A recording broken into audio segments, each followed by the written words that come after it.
In today's video, I'm going to teach you how to connect Facebook leads to Constant Contact. To begin, log into your Constant Contact dashboard. Make sure you are using the correct account before moving forward, since this is where the Facebook lead ads integration will be managed. Once you are inside the dashboard, take a moment to get oriented if needed. You will be looking for the area where Constant Contact stores its connected apps and services. Next, click on the Tools menu or navigate to Integrations and then All Integrations.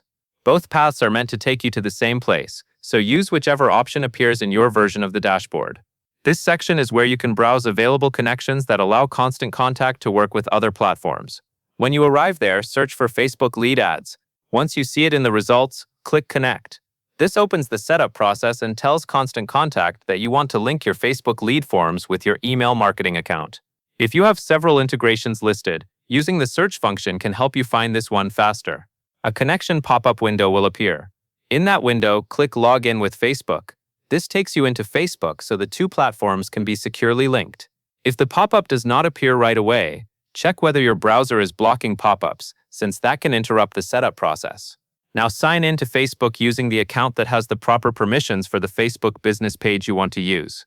The important part here is not just logging into any Facebook account, but making sure it has admin or full control access for the target page. Without that level of access, the connection may fail or the correct page may not appear during setup. After logging in, Facebook will show a list of permissions requested by the Constant Contact app. Review these carefully, then accept all requested permissions and click Done. These permissions allow Constant Contact to access the lead data it needs in order to bring your Facebook leads into your Constant Contact account. If any permissions are skipped or declined, the integration may not function correctly. Once that is complete, the connection process is essentially finished. At that point, Constant Contact and Facebook lead ads should be linked, allowing you to move forward with capturing and managing your leads more efficiently. That covers everything you need to know.